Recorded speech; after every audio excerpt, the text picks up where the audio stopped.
Ici Jean-Dominique Leduc. Bienvenue au 25e épisode du balado Entre deux cases.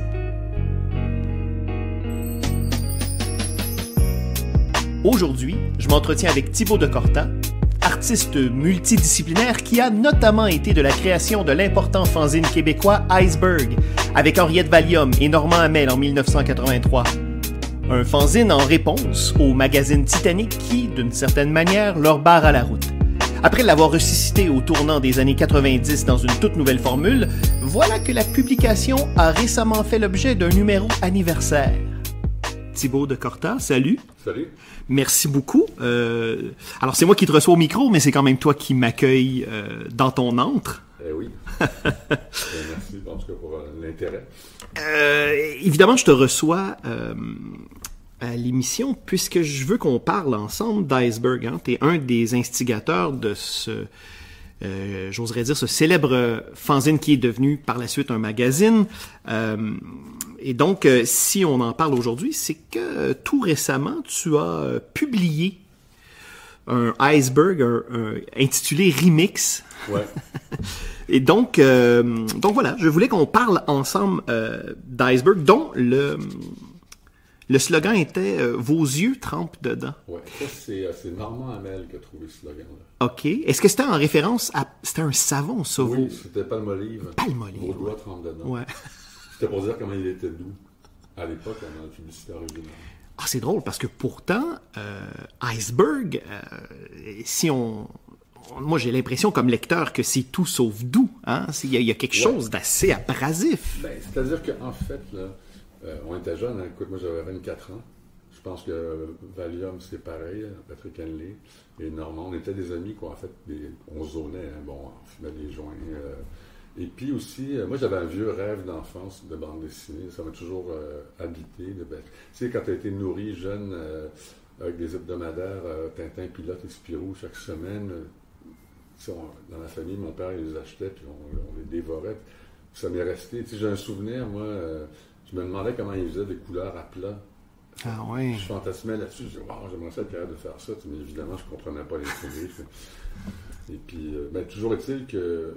Puis, si tu veux, c'est début des années 80 aussi, c'est bon, il y a eu le Parti québécois au pouvoir, qui a donné un peu de sous à droite à gauche, entre autres à Crow. Ah oui, et Crow avait obtenu une subvention de 80 000 $ pour les 3 premiers numéros en 79. Ouais. C'est quand même considérable. Et ce qui est bien, d'ailleurs, bravo, là, moi je pense que c'est une bonne chose. Ceci dit, nous, on était un peu révoltés parce que, bon, moi j'avais amené des dessins, je pense que c'était à Pierre Fournier à l'époque, qui était rédacteur, je suis plus certain. Oui, c'était Pierre Fournier. Puis en fait, j'avais seulement une fin de non-recevoir. Alors, ça m'avait évidemment, jeune homme de 24 ans, révolté, tu comprends. Et puis, on a appris par la bande, c'est Paul Rossini qui nous a appris que Crow lançait Titanic, le magazine de bande dessinée, qui savait que c'est une belle aventure, en fait, rétrospectivement, là, bravo. Là.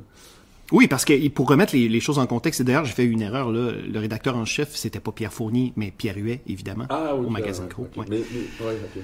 Et donc, Titanic, hein, c'est le retour aux premiers amours de Jean Curtubise, hein, qui était le grand gourou de Crow.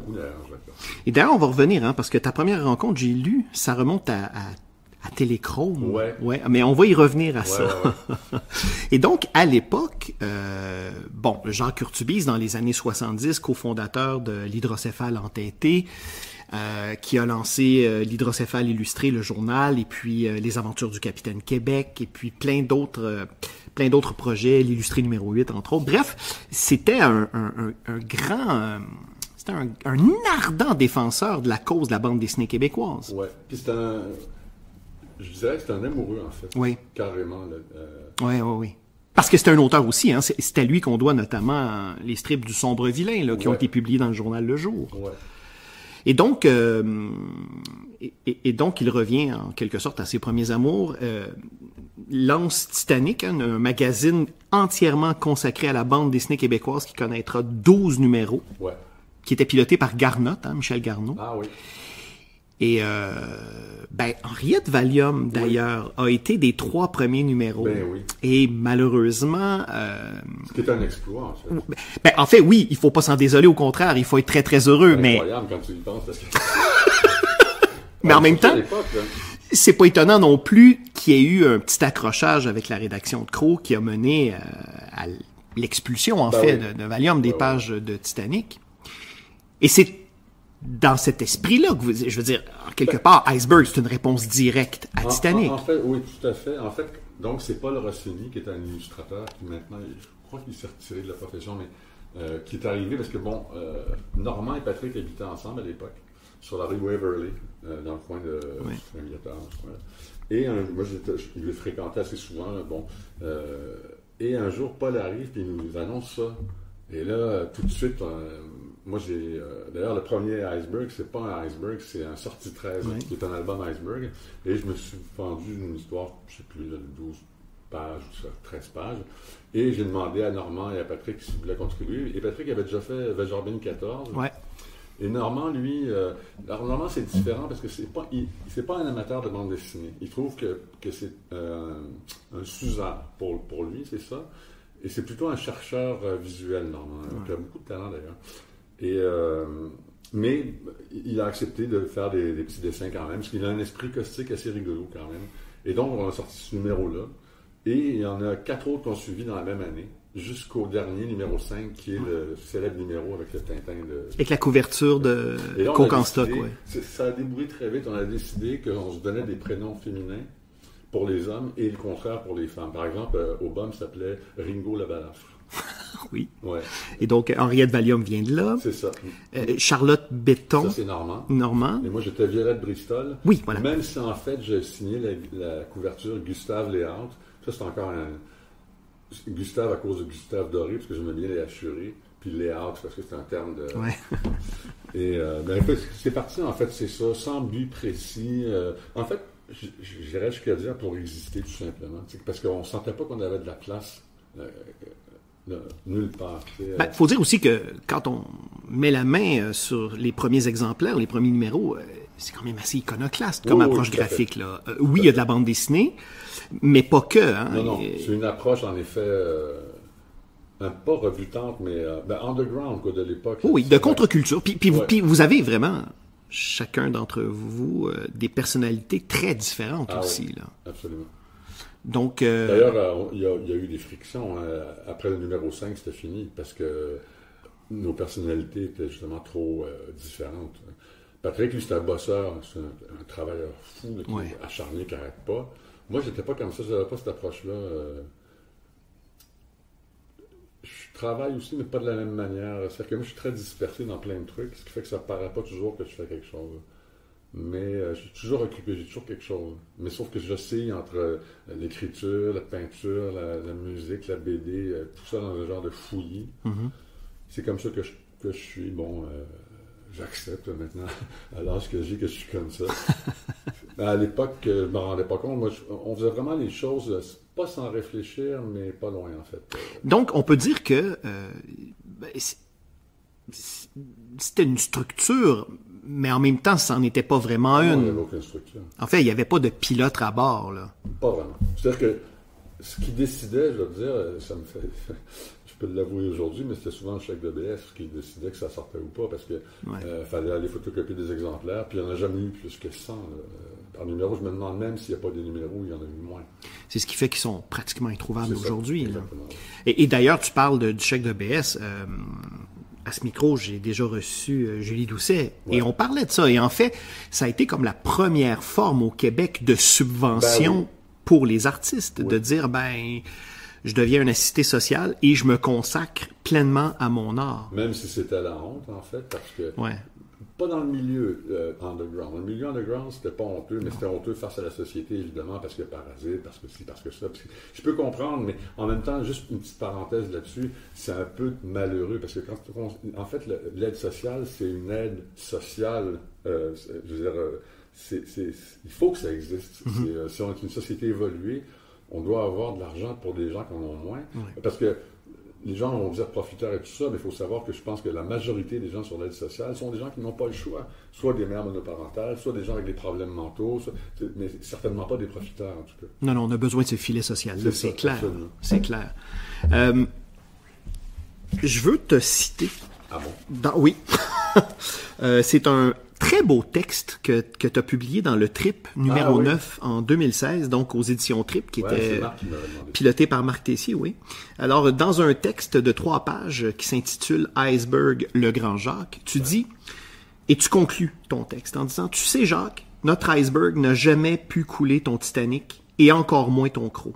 Mais grâce à toi, j'avais sans le savoir trouvé un guide. » C'est vrai.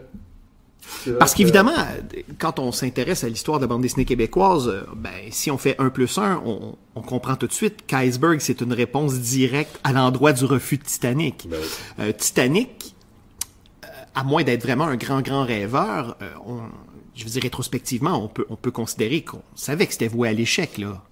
D'une certaine manière, malheureusement, parce que, et c'est pas par manque de talent et de matériel, mais c'est parce que cette revue-là, elle n'a pas forcément rencontré son public. C'est ça, ouais. Et on sait que, puis on va en parler plus tard, à quel point ça coûte cher, produire un magazine, et ça a toujours coûté cher. Ouais. Mais je pense qu'il y a aussi une question, là c'est délicat ce que je veux dire, mais je vais essayer de l'exprimer correctement.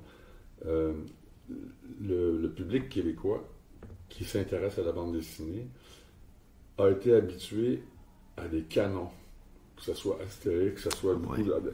Alors, je ne dis pas que dans Titanic, il n'y avait pas du talent, il y a énormément de talent, mais je pense que la direction n'était peut-être pas assez pointue.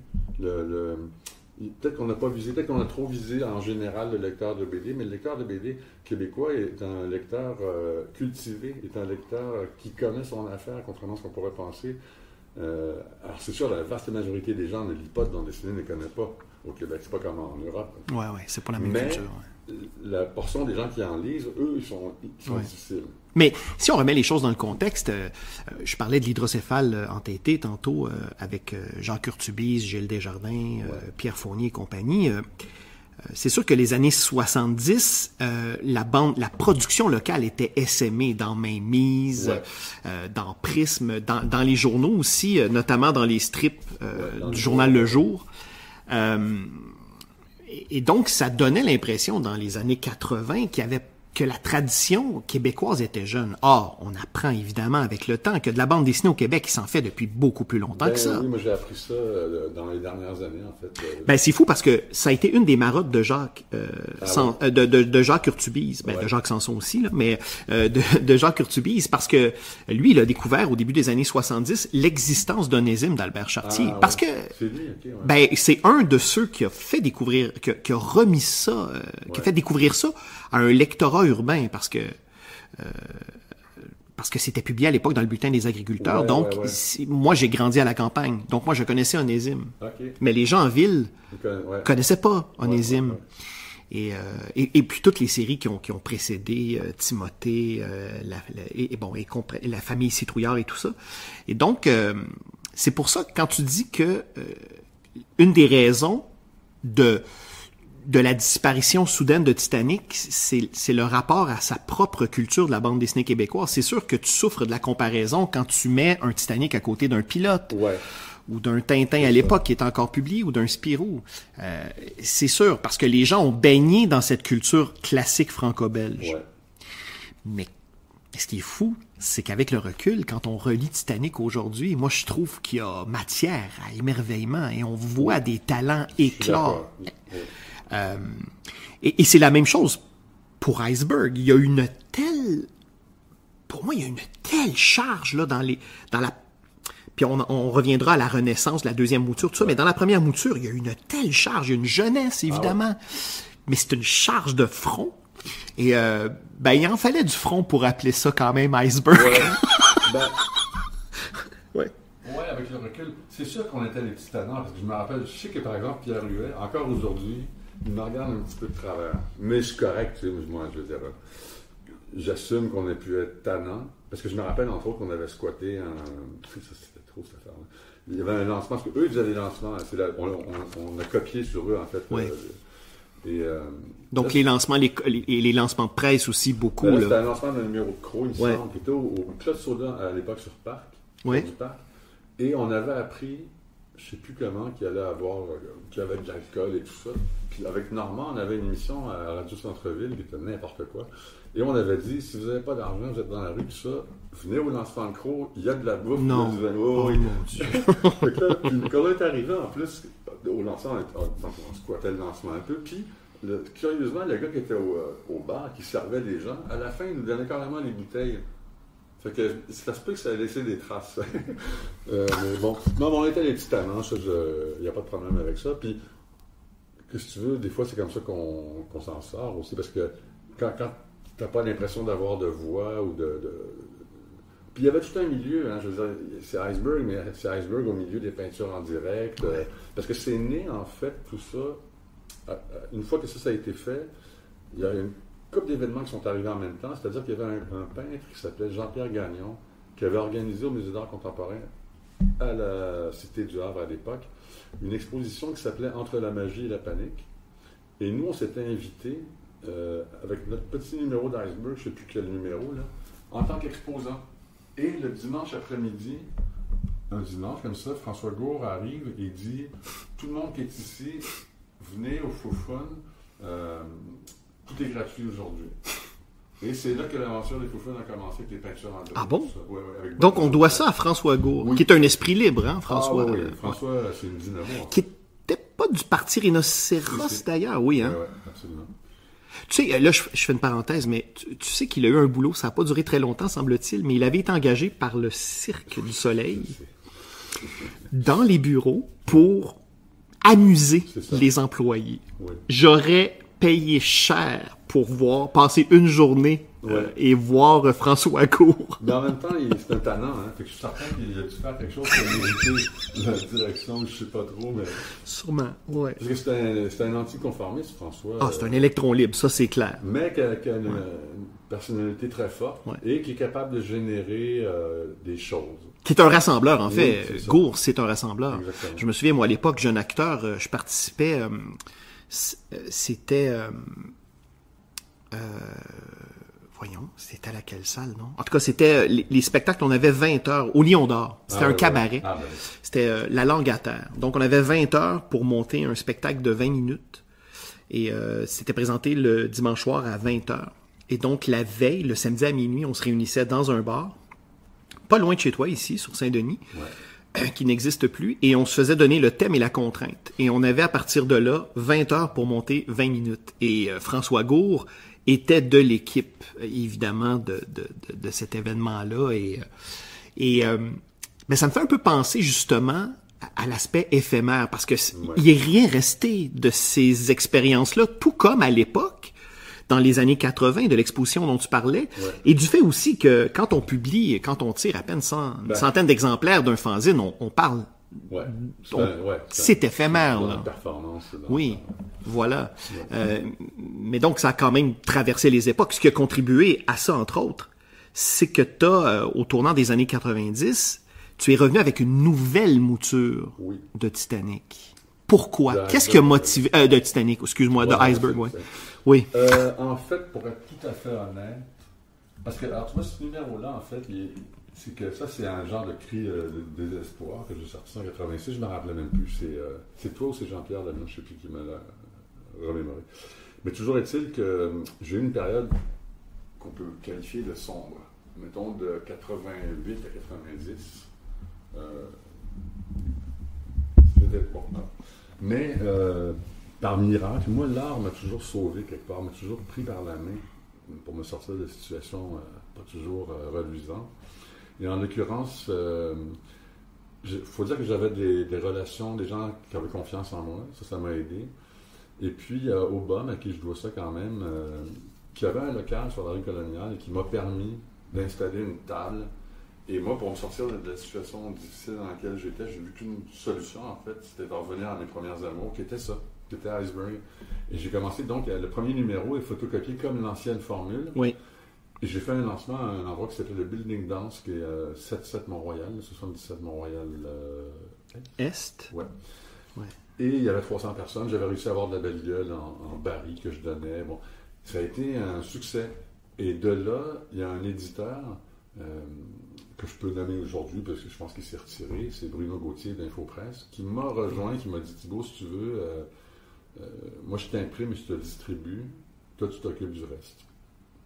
Et ça a duré 7 numéros suivants, jusqu'au dernier. Parce que c'est-à-dire que les 2 premiers numéros de la deuxième mouture avaient un format fanzine. D'ailleurs, il y avait en encart à l'intérieur un comics. Dans le premier numéro, c'était un comics de Julie Doucet. Ouais.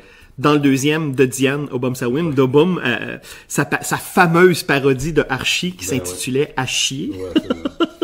Ça, c'était très généreux. En fait, c'est ça que je voudrais dire, en fait, c'est que parce que tout seul, j'aurais pas pu faire ça.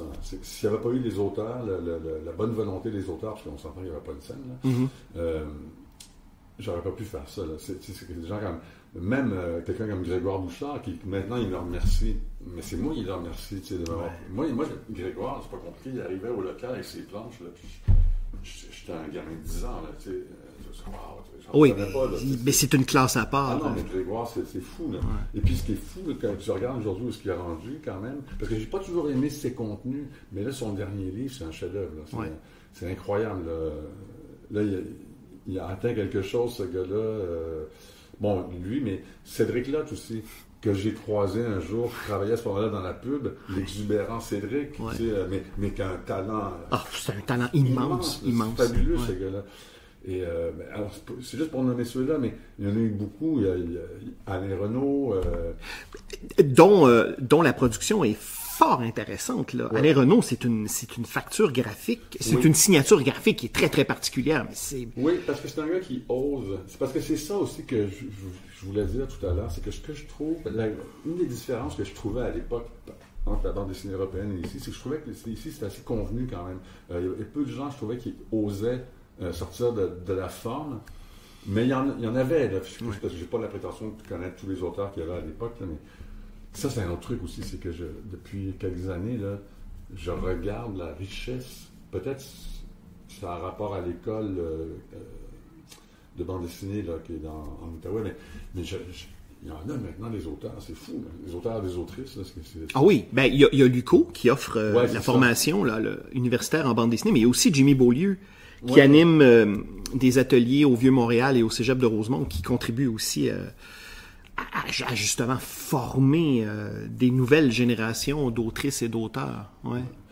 Tu vois, mais en même temps, c'est ça que je disais il n'y a pas longtemps, il y a un truc, à moins que ça se peut que je me trompe, mais j'ai pas encore vu une école ici distincte. C'est-à-dire que oui, je vois des auteurs originaux, tout ça, hein, mais je vois pas, tu sais, comme on dit qu'il y a une école de Marcinelle, une école de Pilat, tout ça. Oui, mais je pense que c'est dû au fait que le Québec, c'est le carrefour de la bande dessinée anglo-saxonne, francophone et aussi asiatique. Oui, c'est vrai. Que c'est une convergence, en fait, et que encore là, on pourrait parler de production de bande dessinée francophone et anglophone, parce que encore là, c'est deux univers. Ben oui. Tu sais, la bande dessinée québécoise, pour moi, elle est bicéphale à plusieurs niveaux, dont celui-là. Ben oui. Deux solitudes, quoi. Oui, mais l'histoire nous rappelle que dans les années 90, il y avait des vases communicants quand même entre la contre-culture francophone et anglophone. Il y avait des passerelles, il y avait des ponts, des mains tendues. Ce qui... Bon, aujourd'hui, c'est sûr qu'avec Internet, avec l'auto-édition, avec la mondialisation, c'est plus ouvert. Mais tu sais, on parle d'iceberg et on parlait de Titanic et de Crow, parce qu'il faut le redire, encore une fois, à l'époque, Crow était à ce point imposant au Québec que si on voulait être publié, être vu et lu à grande échelle et même être payé pour faire ce travail-là, ben il y avait Crow, puis il n'y avait pas beaucoup d'autres alternatives. Non, c'est vrai. Ben, d'ailleurs, Cédric me faisait remarquer un truc à un moment donné, c'est que lui, ce qu'il regrettait, c'est que Crow soit presque exclusivement tourné vers l'humour. Parce que lui, c'est pas ce qui l'intéressait. Bon. Alors ça, je sais qu'il avait une petite... Mais Titanic a été une réponse à ça, parce que moi, je me souviens très bien de bandes d'André-Philippe Côté, de Gabriel Morissette, qui allaient vraiment dans la science-fiction. Et on n'était pas... Il y avait des bandes humoristiques dans Titanic. Il y avait Gilles Lajeungue, il y avait Gaboury. Oui. Mais il n'y avait pas que ça. Mais effectivement, c'est sûr que Crow a monopolisé beaucoup la bande dessinée à caractère humoristique. Mais ils ont probablement bien fait aussi, parce que ça pour le coup, c'est peut-être une très bonne idée dans le sens où là, tu sais ce que tu cibles. Puis les gens adorent l'humour. Ça, c'est... La preuve en est, l'industrie de l'humour, bien qu'il y ait une nouvelle hier, puis il y a mis un petit bémol là-dedans, mais l'industrie va quand même bien. Ah, oui, c'est une industrie qui est très, très forte au Québec. Oui, et d'ailleurs, Crow a largement contribué à ça. Je pense que oui, il y a pas mal de gens qui sont passés. Oui, et donc, c'est vrai que à cette époque-là, mais même dans Titanic, il y a de l'humour. C'est beaucoup plus abrasif par moment, mais il y a quand même...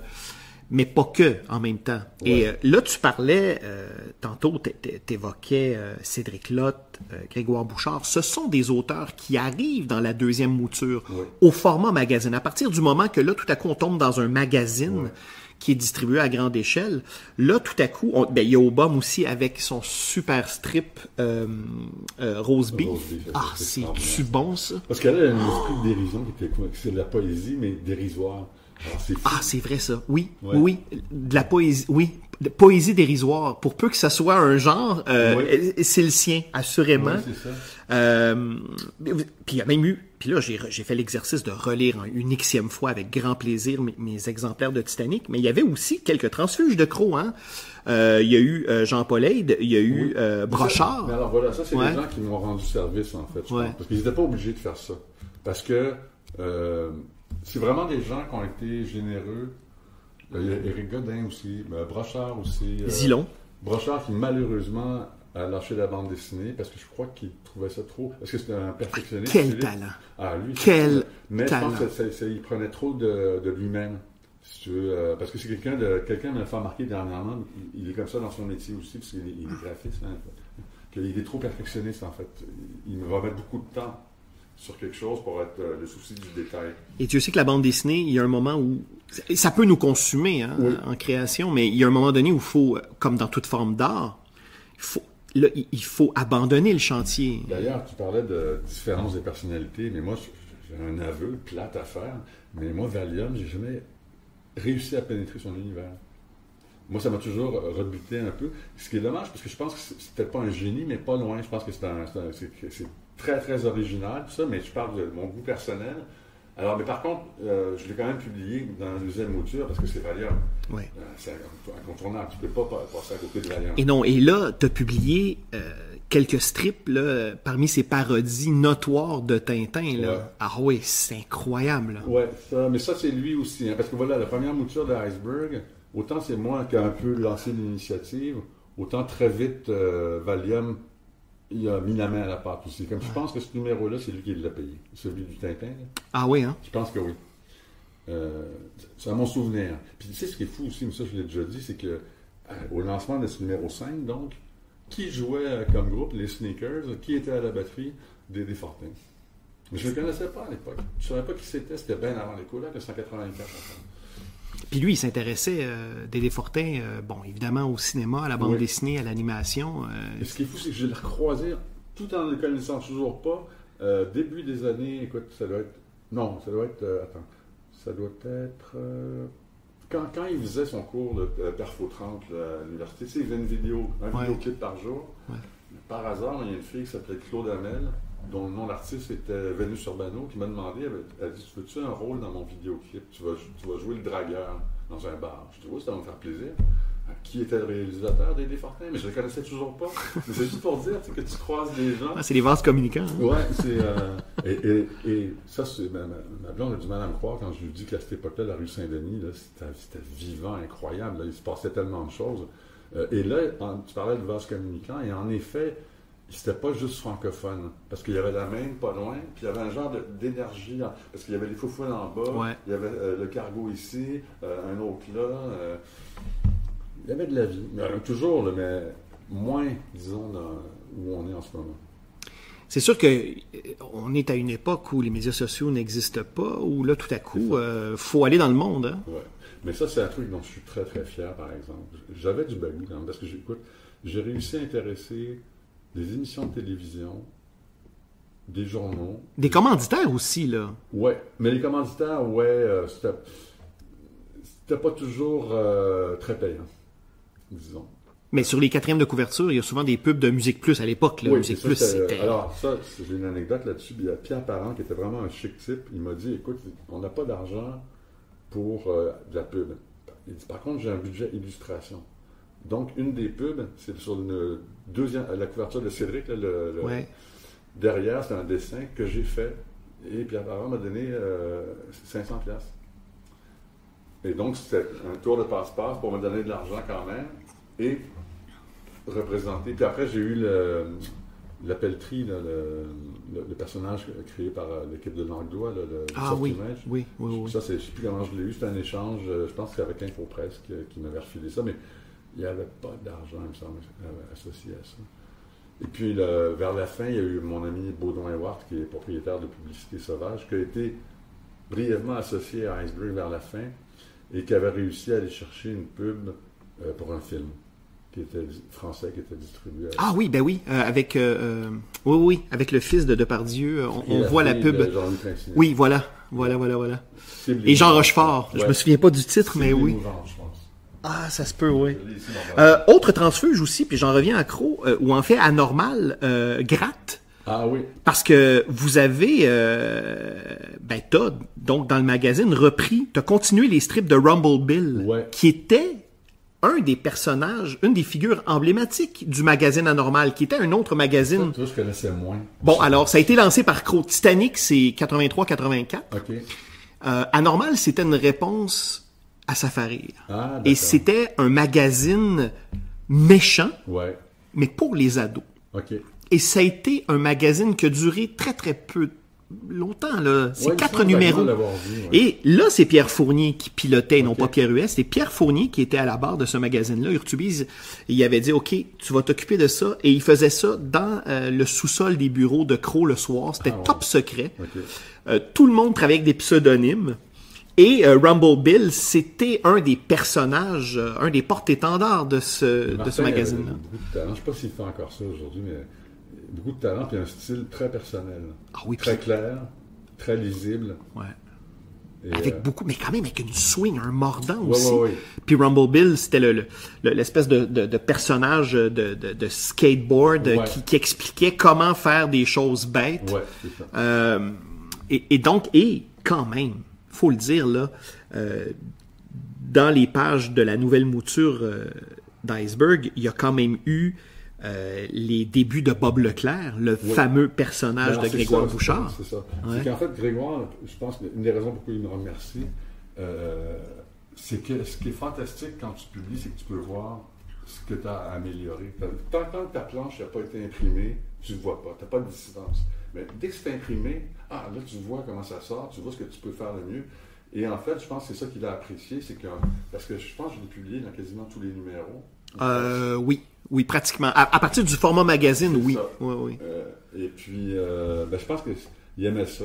Évidemment, il trouvait que moi, j'étais un peu bordel, si tu veux. Je n'étais pas organisé. Donc, ça aurait pu vivre plus longtemps, mieux organisé, Iceberg. Mais j'étais un peu, j'en faisais un peu à ma tête. Bon, alors ça, c'est les défauts de les qualités, j'imagine. Oui, mais c'est une époque qui est difficile aussi pour le magazine, et c'est ce qui a en partie contribué à plomber Croc, c'est-à-dire l'arrivée de la nouvelle taxe. Ah oui. Mais, le fait aussi que sporadiquement, il y a des crises du papier, ça coûte cher. Un magazine. Il y a eu un creux dans la bande dessinée européenne aussi à ce moment-là, au début des années 90. Tu sais, Métal Hurlant est mort. Tintin est mort. Puis là, t'avais disparu déjà. Il reste Fluide Glacial, il reste Spirou. Fluide Glacial, c'est phénoménal. Qui existe encore toujours aujourd'hui. C'est des forces de la nature. C'est fou. Mais et il y a aussi Cédric Lotte qui a débuté la publication de Spray, qui a fait l'objet d'un album en 2020 aux éditions Mosquito. Alors, mais lui aussi, il est habité par une passion. Mais c'est Cédric. J'y parle assez régulièrement, parce qu'il est allé à Angoulême, mais je pense qu'il a une drôle de vision, mais en même temps, c'est ce qui fait sa force. Cédric, c'est un être assez exceptionnel, en fait. Oui, puis c'est un artiste entier. C'est un être entier. Au talent immense. Ça, il met les mains dedans. Mais d'ailleurs, quand on lit Cédric, pour moi, comme lecteur, je trouve qu'il y a une connexion au cœur directement. Il y a une telle... Autant Bouchard, on est dans l'intellect, on est dans le deuxième degré, on est dans le clin d'œil aussi, beaucoup avec la lectrice, le lecteur, de dire on est dans le deuxième degré, parfois même dans le troisième. Ouais. Alors que là, Lot, pour moi, c'est une connexion directe au cœur. Absolument. Mais c'est un grand sensible, c'est un grand émotif aussi. Ouais. Très, très sensible, même fragile, je dirais. C'est vrai que ça paraît pas comme ça parce que c'est un grand, c'est un géant. Oui. Oui, physiquement, il est assez imposant. C'est ça. Oui. Mais en fait, et puis c'est un gars... écoute, moi, quand je l'ai connu, en fait, il était dans le monde de la publicité. Puis ce qu'il a aimé, en fait, quand on s'est rencontrés, parce que moi, j'organisais parallèlement les bandes dessinées en direct Foufoune. Oui. Et c'est là qu'il a commencé à embarquer, en fait, à peu près en même temps qu'il m'a proposé des bandes dessinées, en fait. D'ailleurs, il y a eu un numéro que tu m'avais montré. Il y a un numéro inédit, si on veut, d'Iceberg, qui a été réalisé lors d'une soirée. Mais ça, c'est en 84. Ça, c'est la première période. Oui, ça, c'est la première période. Donc, l'immense numéro. Oui. Mais que j'en revenais pas que ça existe encore, cette affaire-là. Je me rappelais même pas que ça avait existé. En fait, je pense que c'est Jean-Pierre Leblanc qui m'a dit j'ai un numéro que je pourrais te montrer. Je dis, bon, OK. J'arrive, il me montre ça, mais je dis, waouh, tu as trouvé ça? Ben, c'est toi qui me l'as donné. Et c'est énorme, hein, pour le bénéfice des auditeurs, des auditrices, c'est énorme, là. Ah oui, écoute, je dirais que c'est minimum 1 pied de large par presque 1,5 pied de haut, au moins. Écoute, même presque 2 pieds, là. Ouais, c'est gros. Et il n'existe qu'un seul exemplaire. Ben oui, ça a été fait en direct à la main par tous les auteurs.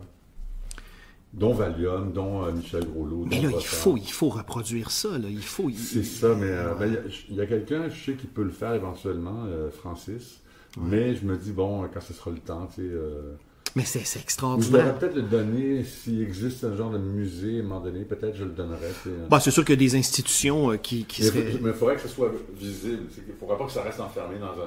Non, alors à ce moment-là, je sais qu'il y a la BANQ qui archive et numérise. C'est fragile. C'est ça. Ben oui, c'est numérique, Mais à cette taille-là, donc, on ne peut pas passer ça dans un scanner. Non, c'est ça. 8,5 par 11, là. Non, parce qu'en plus, il y aurait un travail de retouche, parce que si tu veux, des fois, il travaillait avec des feutres, et ça traversait.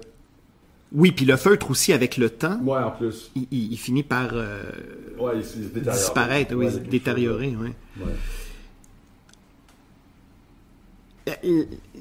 Évidemment, tu as sorti dernièrement un remix miniature du premier numéro avec entre autres, Sortie 13. Encore une fois, on est dans un tirage très confidentiel. Ah oui, celui-là, oui. Parce que, en fait, je vais en faire... Ça, je dirais que c'est le pré-tirage pour voir comment ça sortait. Ouais. Et je veux le retirer à 100 exemplaires, puis ça se peut que la maquette bouge un peu à l'intérieur. Parce que, par exemple, la première histoire d'Iceberg, je la montrerai peut-être différemment parce que c'est dur à lire, en fait. Écoute, moi, j'ai des yeux de vieux monsieur. Hein? J'ai des foyers. Et puis, je t'avoue que ton Sortie 13... dans le format actuel, j'ai travaillé pour le lire. Ça faisait partie de la proposition. Tu sais, c'est iconoclaste. Oui, tout à fait. Alors, autant tu as un numéro inédit qui est énorme, que là, on tombe... Donc, en plus, évidemment, comme c'est issu de la contre-culture, tu t'en tiens pas à un format. Ça serait quand même bête un peu. C'est aussi... Il y a l'aspect... moi, j'ai pas peur de l'aspect ridicule, mais pas ridicule, mais dérisoire, voilà, c'est le mot que je cherchais. Pour moi, ça, c'est un geste... c'est un... Comment on appelle ça? J'allais dire un statement, comment on dit en français? C'est un énoncé, c'est une affirmation. C'est ça, c'est pour dire... Et puis, c'est iconoclaste, par exemple, parce que je suis un peu iconoclaste sur les bords, même encore aujourd'hui, parce que j'aime bien, justement... c'est un objet, en fait, beaucoup plus qu'un petit magazine. Oui, ça se lit, tout ça, mais c'est plus pour l'idée. Moi, je la regarde, puis ça me fait triper, c'est de voir un petit machin comme ça. En fait, j'ai la même émotion que j'avais quand j'ai fait le petit il y a 38 ans. Là. Oui, on le sent d'ailleurs. Et c'est ça qui est fou, hein? Alors qu'on est en plein réchauffement climatique, ce Iceberg refuse de fondre. Absolument. Hein? Il revient, et donc là, la question est la suivante. Pourquoi rééditer Iceberg en 2024? Ça, c'est une bonne question. C'est parce que je me suis dit... En fait, j'ai réalisé que ça faisait 40 ans, premièrement, le premier. Et aussi, justement, par rapport au fait que je disais que je ne sens pas d'école, et c'est aussi parce que je trouve que la pandémie, là, ce que je trouve que ça a fait mal, c'est pas croyable. Socialement, ça a fait mal au-delà de ce qu'on réalise vraiment. Il y a eu des cassures sociales qui sont irréparables. Puis moi, je me suis dit, tiens, parce que Iceberg, si tu remarques, entre la première et la deuxième période, il y a un genre d'évolution, j'ose dire. Et là, je veux pousser plus loin dans le sens, je me dis, mais parce qu'aujourd'hui, tout est bon pour se mettre en opposition à quelque chose. Si on disait le contraire, si je te demandais qu'est-ce qui nous unit. Ouais. Alors évidemment, ça a l'air vague comme ça, mais si mon projet se déroule comme je veux, j'ai l'intention, en fait, de non seulement suggérer ce thème-là, mais d'en discuter aussi. C'est-à-dire que je ne veux pas forcément une réponse homogène. Je veux pas... en fait, je veux rien d'autre que ce que les gens ont à proposer. Ce qui les inspire là-dedans. Parce que, comme je te dis, par exemple, j'en reviens au début de Tintin, Spirou et Pilote, il y avait cet esprit-là, sans que ça soit dit, mais il y avait un esprit éditorial, rédactionnel. Oui, il y a un esprit de corps, un esprit de troupe. Oui, ça se sentait, puis là, tu disais ça, même Spirou, même Tintin, en fait, chacun a son style, là, mais puis là, c'est peut-être le plus remarquable, là, parce qu'il y a Goscinny et Charlier, là, mais Spirou n'était pas en reste, il y avait aussi, surtout avec Gaston, justement, bon, Tintin, c'était un peu plus, peut-être un peu moins comme ça, mais encore là, je m'en souviens pas clairement, mais par contre, puis là, ça, je m'en souviens. Et alors, je me suis dit, mais c'est ça que j'ai envie de sentir aujourd'hui, parce que je ne le sens pas. Je le vois nulle part, en fait. Peut-être que je ne vois pas tout non plus, ça, c'est bien possible. Il faut dire qu'il n'y a plus de magazine. Pour ainsi dire, au Québec, en tout cas, il me semble que j'en vois pas. Ben, il existe, puis là, je veux pas tomber dans un éditorial, mais il existe une revue qui s'appelle Planche. Ah oui, t'as raison. Mais qui paraît, mais qui n'a pas un rythme soutenu de publication, et qui correspond pas vraiment. L'idée, je pense, aussi, dans Planche, c'est de rassembler des gens, forcément. Ouais. C'est ça, un magazine. Mais on n'est pas encore là, on n'est pas dans la pérennité. Donc, effectivement, on peut affirmer qu'un magazine à proprement parler de bande dessinée au Québec, il y en a pas. Puis ça fait longtemps qu'il y en a plus. Mais il faut dire que le marché a changé. Et pourtant, les maisons de la presse, c'est plein de magazines. Tu sais, on disait que ça allait disparaître, mais jamais de la vie. J'ai jamais vu autant de magazines. C'est-à-dire que le magazine a vraiment subi une transformation majeure. C'est que la manière dont moi je vois ça, avant, un magazine, ça s'adressait à tout le monde. Ouais. Et là, il y a eu un inversement. Il y a eu un inversement avec la mondialisation, avec la disparition des indépendants. C'est que là, tout à coup, on tombe dans l'hyper-spécialisation. Ouais. Donc là, tout à coup, le magazine, il y en a des magazines québécois, là. Ouais.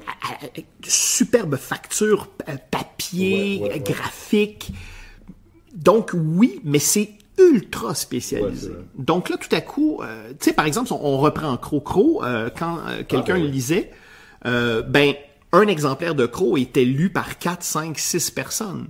Alors qu'aujourd'hui, un magazine, c'est plus ça. On le prend pour soi, on le parcourt et puis on le place dans sa bibliothèque ou dans une boîte et c'est ça, là. Ouais. D'ailleurs, ils ont réessayé Croc. Hein, mais Hélène, elle me disait que je sais pas si c'est elle qui me disait ça, que le deuxième, c'est une question de distribution. Mais je me demande si c'est pas plutôt une question... Non, mais c'est le problème aussi. Le deuxième, c'est que la pandémie est arrivée le mois de la sortie du deuxième. C'est ça. Donc, février 2020. C'était comme Renaud Bré a enlevé tous les magazines. Ça, c'était pas... Non. Donc, Croc a fait une tentative de retour. C'était très chouette, d'ailleurs, parce que ça permettait de revoir des anciens revenir, mais aussi, ils avaient déjà commencé à ouvrir leur page à des nouvelles générations, tu sais. Mais ça coûte excessivement cher produire un magazine, tu le sais. Mais c'était pas Québécois qui était avec eux? Oui, Québécois est derrière ça, mais je veux dire, Québécois connaît aussi fait face aussi à un vent assez difficile, comme tous les médias d'ailleurs aujourd'hui. Mais donc, c'est dans l'ADN d'Iceberg que d'assembler des gens.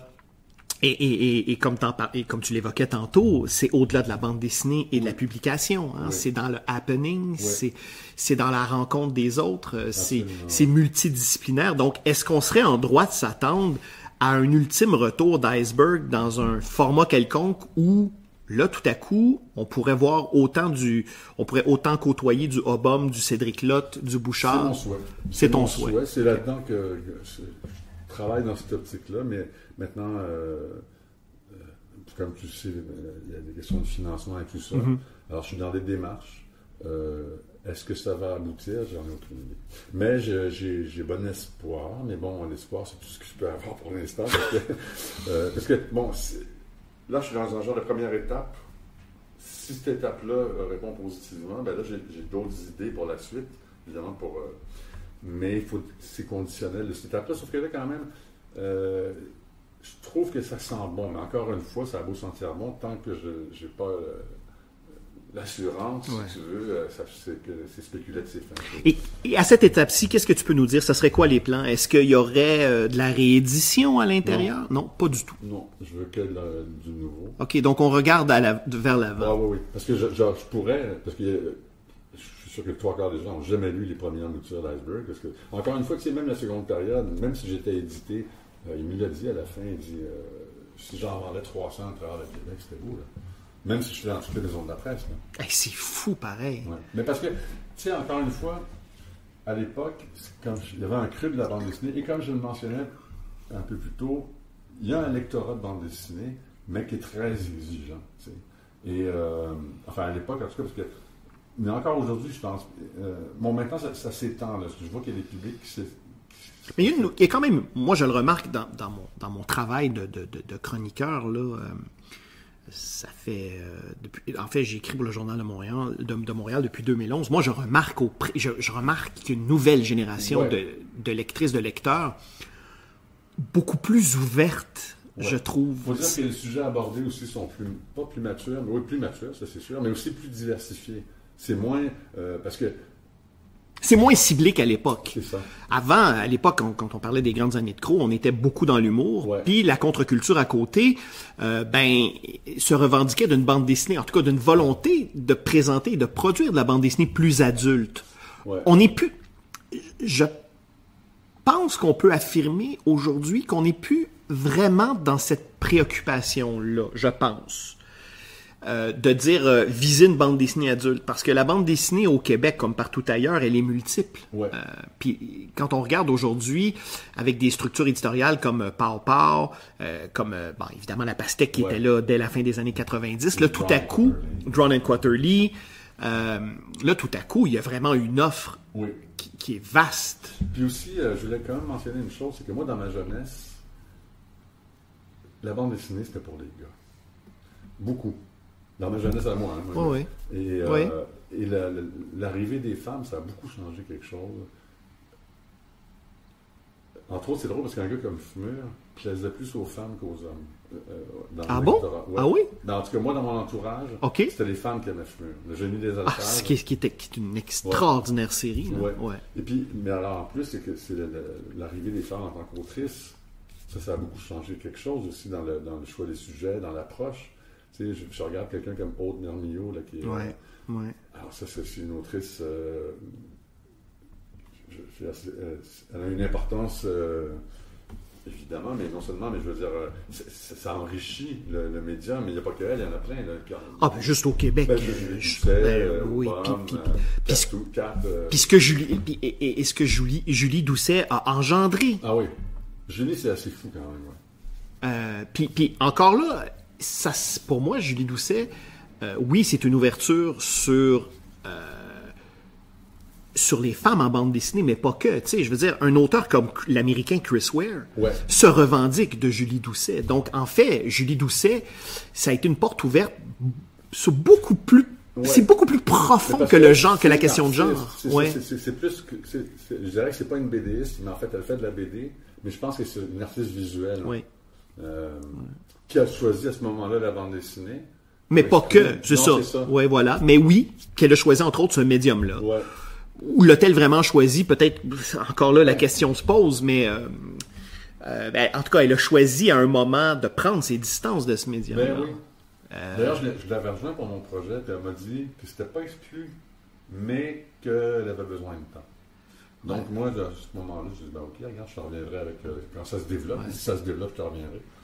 Mais c'est vrai que il y a un bassin de lectrices beaucoup plus conséquent aujourd'hui qu'à l'époque. Si je regarde juste la réponse, par exemple, avec Christian Canel.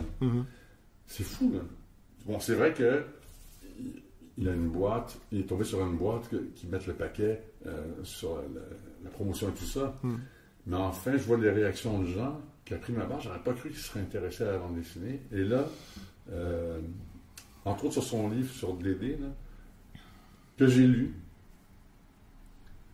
Mais alors, je vois les réactions et je me dis, ah ben. Parce que c'est le sujet aussi, ça, c'est intelligent, là, de prendre un sujet comme ça. Parce que là, évidemment, ça va toucher les gens, vu que Dédé, c'est un dieu. Enfin, je veux dire, c'est une icône, c'est une légende. Ouais. Alors là, c'est bien vu, là, parce que... Oui, mais ça, c'est un virage qui a été quand même amorcé il y a plusieurs années. Je veux dire, Michel Rabagliati est allé décloisonner, est allé rejoindre un lectorat extérieur au noyau dur du lectorat de la bande dessinée au Québec. Oui, d'ailleurs, oui. Parce que lui, en plus, il a trouvé c'est là que tu vois qu'il a un fond graphiste, en fait, parce qu'il a su trouver un style très lisible, pas du tout agressant. Non. Et ses récits, c'était un bon conteur. Il faut lui donner ça, Michel. Il sait raconter des histoires. Là. Oui, puis il sait raconter des histoires dans lesquelles les gens, les lectrices et lecteurs se reconnaissent. Parce que c'est humain, ben oui, c'est ça. Et c'est des gens... il y a beaucoup de lectrices, lecteurs qui viennent pas du tout du milieu de la bande dessinée. Michel Rabagliati a fait lire à plusieurs lectrices et lecteurs une bande dessinée pour la première fois depuis leur enfance, depuis les Schtroumpfs et les Tintins. Ça, c'est un autre truc, hein, l'idée que la bande dessinée, c'est pour les gamins. Bon. Mais ça commence à être dépassé maintenant. Ben, en fait, oui et non. C'est-à-dire que, de toute manière, on ne refera pas l'histoire. La première écriture à laquelle l'humain est confronté, c'est l'image. Et d'ailleurs, l'homme a d'abord appris à raconter avec l'image. L'homme des cavernes, je veux dire, il écrivait pas des... Non, ça c'est sûr. C'est ça, il écrivait pas des lettres, hein, il dessinait. Donc, évidemment, un enfant va entrer en contact souvent avec la lecture par le truchement de la bande dessinée. Mais dans l'esprit de plusieurs personnes, on relègue ce médium-là à la jeunesse alors qu'on fait fausse route. Je veux dire, mettez Maus dans les mains d'un enfant de 5 ans. Là. Maus d'Art Spiegelman, ça s'adresse pas à cet enfant-là. Là. Donc oui, il faut s'éloigner de cette idée préconçue-là. Oui, ben ça... Moi, je crois quand même que là, on vit une période qui est intéressante. Justement, comme je te disais, dans les années 90, c'était assez aride pour la bande dessinée. Il y a eu un creux là, avant que l'association arrive. Ben, la disparition de Crow en 95, moi je me souviens, à l'époque, je m'intéressais déjà à la bande dessinée et j'allais dans différents événements. D'ailleurs, moi j'ai rencontré pour la première fois Valium. Il travaillait au Faux-Phone électrique. J'avais pas fait le lien entre ce type-là et celui qui faisait les gros albums lithographiés. Mais donc, moi, je me souviens, là, à la fin de Crow, ça a acheté une douche froide sur le milieu. Parce que là, tout à coup, les gens perdaient une des seules opportunités qui restait d'être publiées, d'être diffusées à grande échelle. Mais il n'y avait pas Safarir à ce moment-là? Oui, il y avait Safarir à ce moment-là, qui était situé à Québec, qui était déjà bien en selle. Bon, évidemment, Safarir, avec la mort de Crow, est allé piger, est allé chercher, ça n'a pas duré longtemps. Bon, ils ont pris Gaboury, Serge Gaboury, mais sinon, tu sais, Jean Paulhaide a publié un petit peu Godbout-Fournier avec Michel Risque, un petit peu. Ils ont publié une histoire de Red Ketchup, mais je veux dire, sinon, ils ont pas réussi à retenir ces gens-là, et donc ça a acheté comme un froid. Puis bon, il faut le dire aussi, géographiquement, Québec-Montréal, je veux dire, c'est quand même un 200 quelques kilomètres de distance. On est allé au début d'Internet 1.0. Donc... ça, c'est un autre. Je me rappelle, on montait des numéros à la main. Et donc, moi, je me souviens très bien, tu sais, les éditions, les gars de la Pastèque me racontaient en entrevue qu'ils avaient assisté, et j'étais là, à une table ronde au Salon du Livre de Montréal en 96-97, où les gens disaient « Mais c'est fini la bande dessinée au Québec. Là. On a perdu Crow, c'est terminé. » tu sais. Et c'est ce qui a, entre autres, motivé les gars de la Pastèque à se commettre comme éditeur et à lancer leur structure. Boutique à l'époque, En fait, ils étaient libraires. Ouais. C'est ça. Oui, ils étaient à la base libraires et par la suite, ouais, ils ont été copropriétaires là.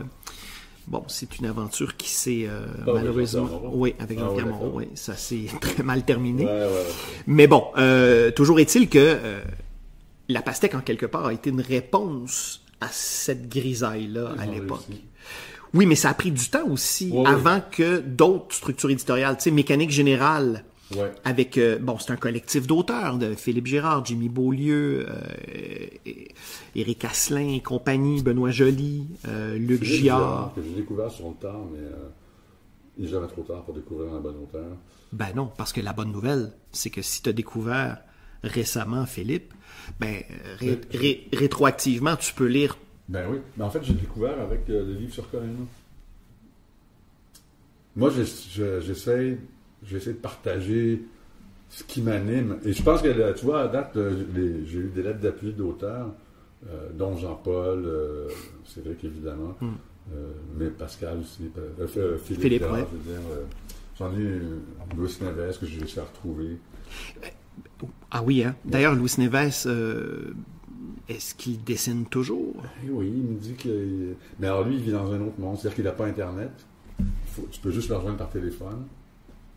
Mais j'ai son numéro, il m'appelle de temps en temps pour voir comment le projet va, puis là, je le mets à jour. Parce que lui aussi, c'est un talent phénoménal. Oui. Mais c'est un gars qui est particulier, Louis. C'est un... Tu peux pas le mettre en cage, personne, mais je veux dire, lui encore moins. Mais il m'a dit qu'il travaillait sur un récit, puis il a même la proposition, on ne l'a pas creusé la proposition, là, mais parce que je te demandais donc une lettre d'intention de chaque auteur qui voulait participer, et il avait trouvé une approche sur le thème, à développer éventuellement, mais il avait saisi, tu sais... Puis Philippe aussi, en fait, il m'a envoyé du matériel original, jamais publié, qu'il n'a pas fait pour ça, mais qui m'a dit qu'il pensait que ça cadrait avec l'idée. Et c'est un beau récit, en fait, qu'il m'a envoyé. Et c'est vrai que ça rejoint... Alors, c'est pour ça que je veux discuter un peu avec les auteurs, parce que c'est pas obligé d'être pris au pied de la lettre, si tu veux. C'est-à-dire que si ça rejoint indirectement le thème, c'est correct.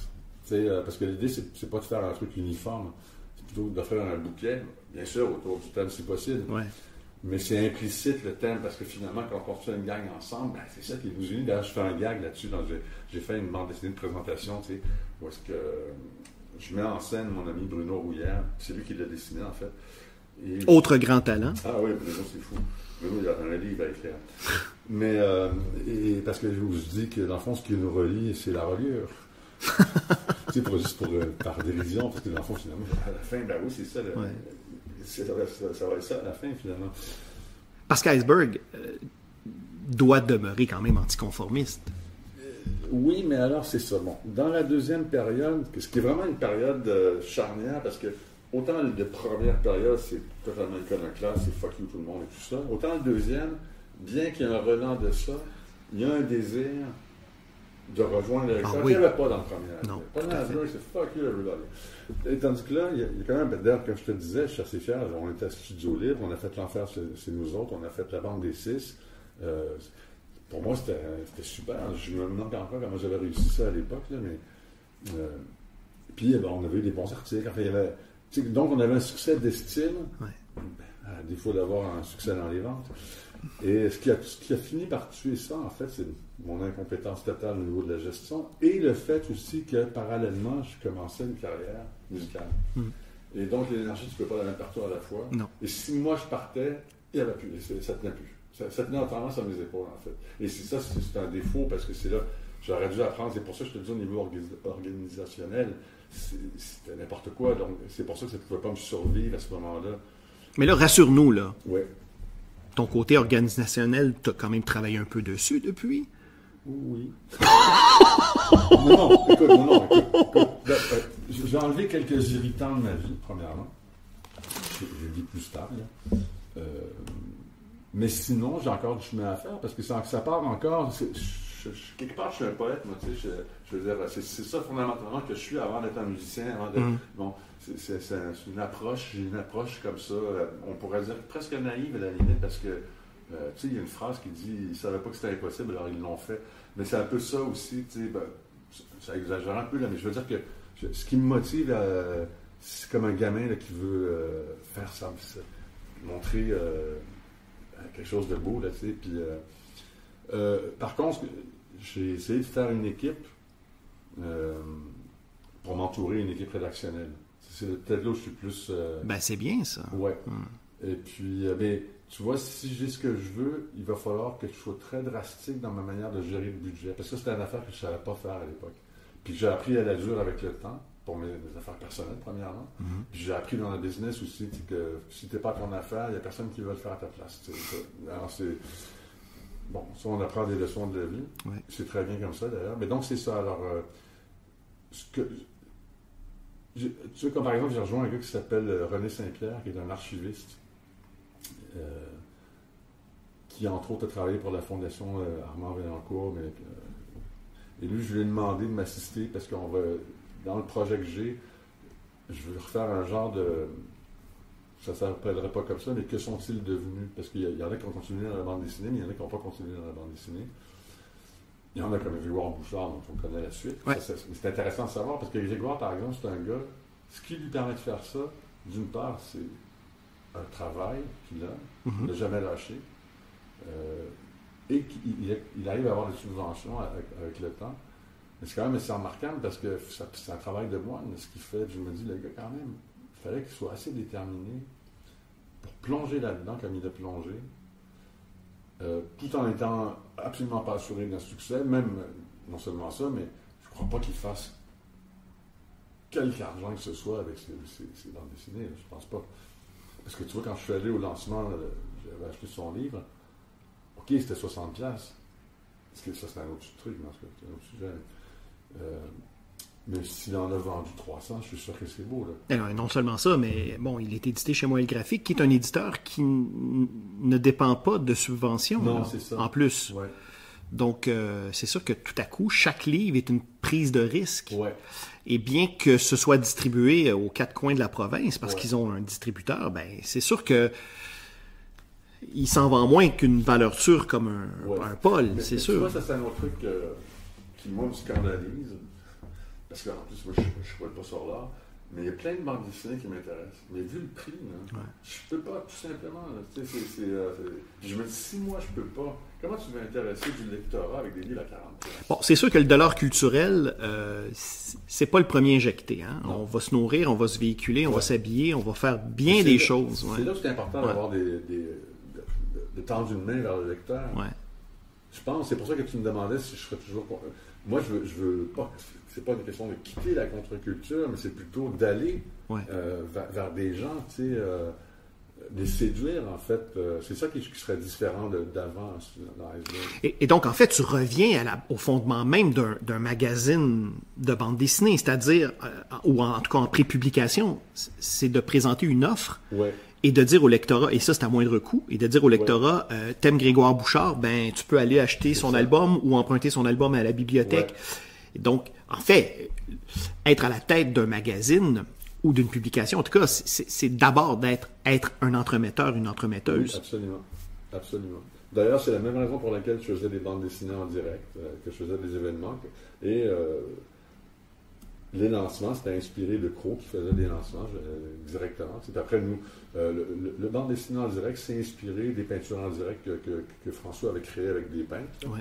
C'est une formule avec des musiciens, puis les gens sont en direct. Je me rappelle toujours de Réal Godbout qui était venu participer à les événements, qui se suait à grosses gouttes parce qu'il n'était pas à l'aise avec le fait de faire du direct. Je pense que c'est un gars qui a une certaine pudeur, une certaine gêne, et donc il est plus à l'aise chez lui. Pourtant, il avait quand même été de la première équipe, de la première mouture de l'impro BD. Oui. Dans les années 85-86, Pierre Fournier avait collaboré là, à lancer ça, cette idée de faire de l'impro BD, et Réal en était, mais oui. On a eu Vittorio, il est venu. Vittorio, c'est trop, là. Parce que Vittorio, j'avais réussi à avoir son téléphone, je ne sais plus comment. Puis lui, ça a été quelque chose pour le rejoindre, parce que je tombais sur des drôles de répondants. Puis un jour, j'arrive à l'avoir au bout du fil. Puis je lui dis, est-ce que vous seriez intéressé? Il me dit, ah oui, je vais venir. Je mets son nom sur la fiche, puis il ne vient pas. Mais, il me rappelle, ou plus c'est moi qui l'ai rappelé, il me dit, écoute, je t'ai fait faux bon, fait que je vais venir au prochain, puis il est venu. Ah oui, hein, quand même, Vittorio, c'est pas banal. Il signait sur les jackets, il faisait des petits dessins sur les jackets, il disait, hey, fais-moi un dessin. Ouais, c'était trop. Puis c'était un fascinant personnage, Vittorio, là, chaleureux, là, généreux lui-même.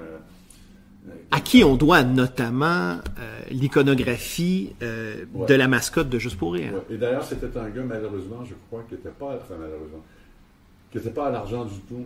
Et je pense pas qu'il a eu ce qu'il méritait financièrement pour le travail qu'il faisait. Mais bon. C'est sûr qu'avec l'ancien patron de Juste pour rire, dont je vais taire le nom, c'est un peu comme Voldemort Ben là, oui, dans Harry Potter. Ouais.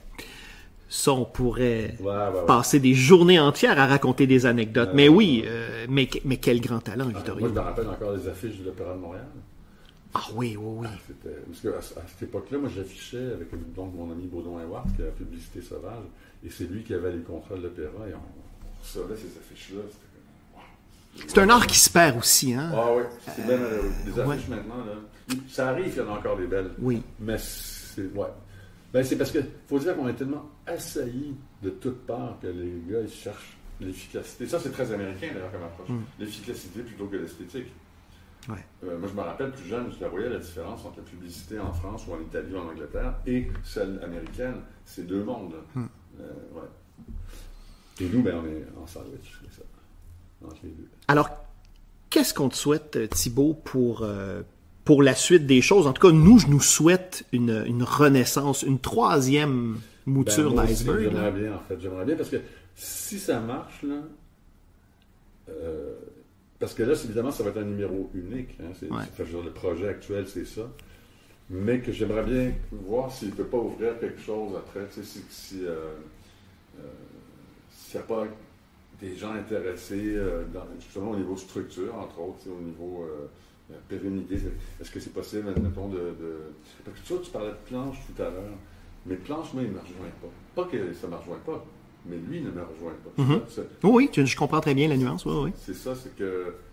Pour moi, c'est quelque chose c'est une niche. Je ne vois pas quelque chose qui essaie de rejoindre les gens.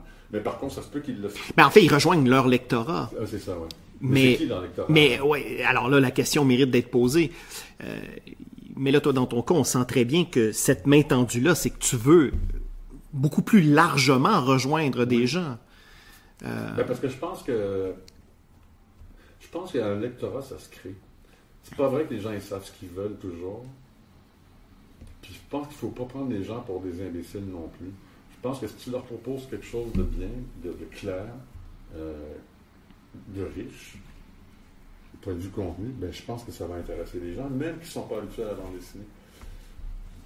Puis d'ailleurs, j'avais des idées, moi, comme ça. Je trouvais qu'un coup de génie, que le gars qui a fait des ploufs, là, je ne sais pas si c'est exact, mais moi, on m'avait raconté que lui, il avait choisi de distribuer dans les supermarchés son livre. Et donc, tout d'un coup, il trouvait un autre lectorat, parce que c'était pas les gens habitués à la librairie. Ça devenait un produit populaire. Ouais. Waouh! Ça, c'est génial. Tu sais, des idées comme ça, là, moi, j'en veux des idées comme ça, parce que c'est sûr, je peux aller chez Renaud-Ré, me mettre dans le kiosque, quoique non, maintenant, ce sera plus possible, parce qu'il n'y a plus de magasin. Mais ça, j'ai jamais vraiment compris la logique de ça. Là, je comprends la pandémie et tout ça, là, mais quel dommage d'enlever une section complète d'un magasin. Enfin. Oui, les temps changent. C'est sûr que le magazine ne vit pas ces fastes années, mais en même temps, comme on en parlait tantôt, c'est tellement devenu spécialisé qu'en même temps, il y a comme une espèce de transfert. Là. Mais peut-être que justement, faut, comme je te dis, les librairies, c'est bien tout ça, mais peut-être qu'il faut penser à un autre réseau de distribution pour un produit. Tu sais, par exemple, moi, je faisais une petite bande dessinée qui s'appelait Monsieur Chien. Je voulais l'éditer, je ne l'ai jamais édité, mais ça a apparu dans Ici, puis ça a apparu dans Accès Laurentide. J'en avais 80 strips. Et mon idée, c'était de le vendre dans les pet shops. Je me suis dit, hey, ça parle d'un chien, c'est dans les pet shops, il faut que je le vende, pas à la librairie. Tu sais, c'est dans ce genre d'approche-là. Parce que, alors là, ce que je ferais, c'est que je ne sais pas encore comment je ferais, hein, mais c'est sûr que j'essaierai d'en livrer quand même. Là. Mais j'aimerais ça essayer de réfléchir, de prendre un temps, là, une fois que je pense à rien d'autre, prendre le temps avec des gens qui vont discuter. Ce serait quoi les autres endroits où est-ce qu'on pourrait mettre inusité, là, parce qu'on n'a pas l'habitude de voir ça, ça détonnerait sur le reste des produits. Tu sais, dépanneurs, peut-être. Dans les dépanneurs, il y a déjà dans les couche-tard, qui pour moi c'est une honte, les couche-tard, mais il y a déjà une section magazine. Enfin, c'est ça, je cogite là-dessus parce que faut aller le chercher, l'électorat. Il ne faut pas l'attendre, je pense. Ben, c'est ce qu'on te souhaite, en fait. Et c'est ce qu'on nous souhaite aussi comme lectrices et lecteurs, et surtout les nouvelles générations qui n'ont pas connu ces années-là, et qui n'ont même pas connu la fréquentation d'une publication comme ça. Je leur souhaite. Parce que c'est ça, quand il n'y a pas de témoin d'une époque, ben l'époque n'existe plus. Ah oui, puis non, et Dieu sait que plus que jamais, on vit dans l'instant présent, hein, et sans égard au passé, ni au futur. Non, hein. On est dans l'instantané. Ouais. Eh ben, ouais, je te souhaite vraiment, et je souhaite aussi que les institutions, si jamais elles sont à l'écoute, ben qu'elles appuient cette démarche-là, parce que... on croise les doigts, en fait. Hein, c'est tout ce qu'on peut faire, en fait. Puis sinon, aussi, en fait, je sais pas que j'attends rien, mais je continue à faire mes trucs. Si ça marche, ben c'est tant mieux. Mais si ça marche pas, ben écoute, dans la vie, là, ça arrive qu'il y a des choses qui ne se concrétisent pas exactement comme tu le voudrais, tout simplement. J'ai envie de te laisser en te disant que Iceberg n'a pas fondu son dernier mot. Ah, merci. C'est boiteux comme jeu de mots, c'est bon. Mais j'aime à penser qu'on est loin d'en avoir terminé avec Iceberg. Écoute, je le souhaite ardemment. Thibaut de Corta, merci beaucoup de ton temps et je te souhaite bon vent pour la suite des choses. Merci, c'est bien aimable.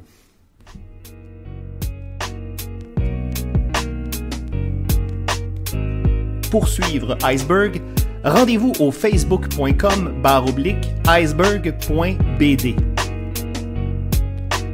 Indicatif sonore, Xavier Pinchot. Pour me suivre, rendez-vous au jean-dominique-leduc.ca. À bientôt.